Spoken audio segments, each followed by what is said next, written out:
So thank you for the introduction. The topic of my speech is use of questionnaires in optometry.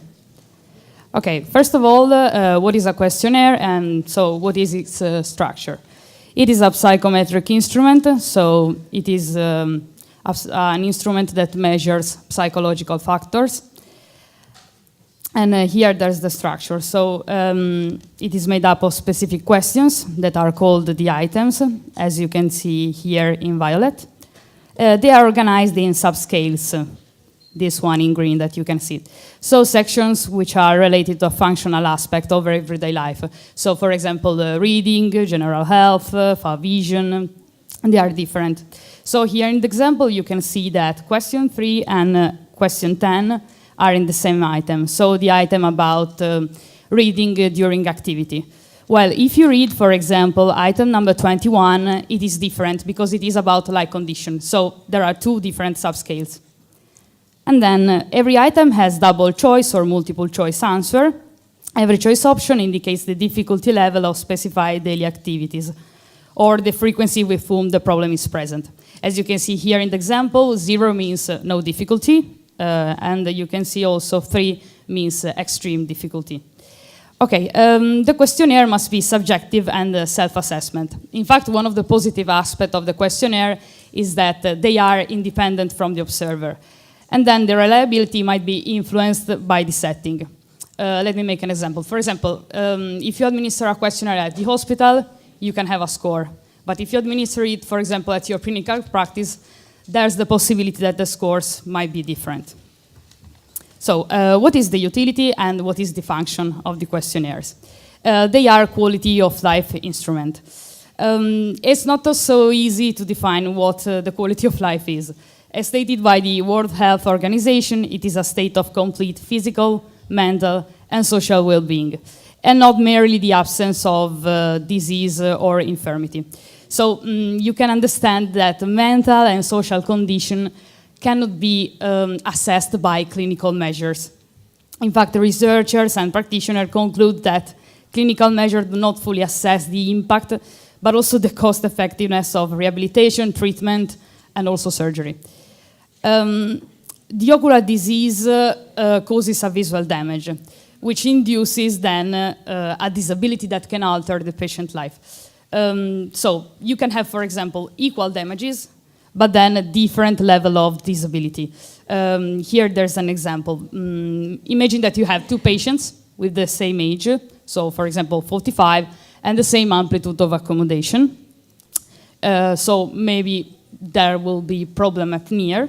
You can have this first reaction, so someone who is completely struggled about his vision, but you can have also this reaction, so someone who completely doesn't care about the problem. And also the functional evaluation is the impact of the visual disability in the subject life, but also it underlines the potentiality and ability of the patient. In fact, this is the reason why questionnaire can help you to design educational and or rehabilitative treatment and then to verify its effectiveness. In this sense, they are useful for fastening the functional evaluation and make it independent from the observer, as we said before. The last aspect of the questionnaire is that it gives you standardized data about subjectivity. So, for example, if you have to compare it with a colleague or in research, with questionnaires you can, because you have standardized data. The problem is that the majority of questionnaires are in English, so they are developed and validated in another country. Cultural and language differences make the test not applicable to the target population if just a mere translation is performed. The problem is that the original one and the translated one may not correspond. So after an adequate process of translation into another language, the questionnaire must be then revalidated to demonstrate that it is equivalent to the original. And also there's another problem, which is the transcultural adaptation. The problem is that, for example, imagine that you have to translate a questionnaire from English to Italian. Okay, you have no problem because the culture is very similar. But imagine that you have to translate a questionnaire from English to Chinese, or from English to Persian or to Arabic. You know, the culture is very, very different. So you have to take it into account. Okay, here there are questionnaires that we have in Italy. We have 5 questionnaires. The research was done by 1981 to nowadays. You notice that we have 2 about low vision, one which is general, one about glaucoma, and the last one, the most recent, about amblyopia and strabismus. Okay, we have just 5 questionnaires. They are not so many, sorry. But we have this one, the general one, which is maybe one of the most famous in the world, because it was translated in another 11 languages. So, for example, Turkish, Greek, Japanese, Portuguese, German. So we are lucky in this sense. And then, so, as we said before, in Italy we have just 5 questionnaires. Try to say how many we have in English. We have 61. So there's a very big difference in this sense. The size of the pie chart is scaled relative to the total amount of questionnaires. Okay, this is a big difference, but we must take into account that the language sides. Okay, because countries in which language is established, if we consider English, they are 106, and the first language speakers are 339 million against Italian, who are 63 million. So there's a big difference also in this sense. Okay, which are the area of interest of questionnaire? So the Italian questionnaires, as we said before, are about low vision, general, glaucoma, and then amblyopia strabismus. As you notice, it's different for English questionnaires. The majority of them are about low vision, so in pole position, then it is followed by general, then we have cataract, dry eye, and others. What I noticed during that research is that low vision questionnaires were validating during all this period, so from 80s to nowadays. I wondered myself why.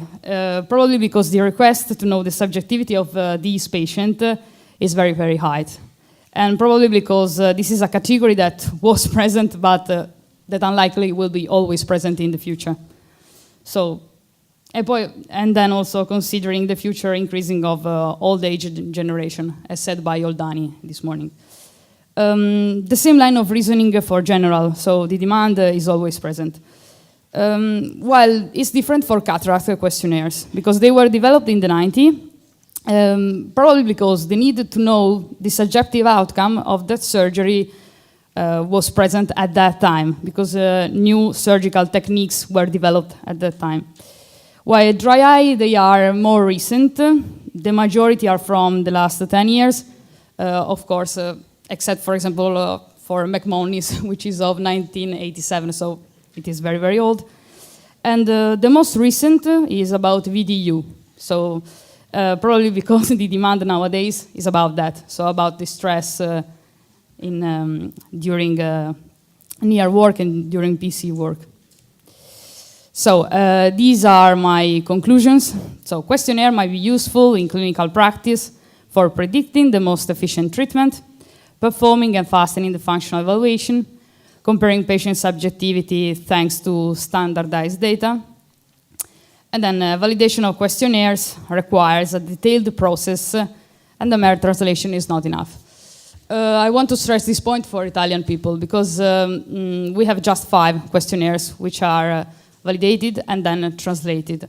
Of course, you can use all questionnaires you want, because maybe they are very useful, but you must know that just 5 are validated and translated. So I think this is important to know. So they are very few, because we have just 5, but there are, and then they might be useful for us. English questionnaires, on the contrary, are available for lots of target areas, in particular for low vision and general areas. These are the references, and I want to say thank you to Fabrizio Zeri. He is absent today, but the interest about this topic was caused by him. So I want to say thank you to him. He asked me to take part to a research project with Aston University, so with Shehzad Naru and with James Wilson, with IRSO, so with Laura Boccardo, and with Clinica Madonna della Fiducia in Rome with Paolo Palumbo. So this research project is in progress because we are translating and validating a questionnaire for near vision. It is now in progress, and I really hope that this is a good starting point for a cooperation in the future among different institutions. Thank you for your attention.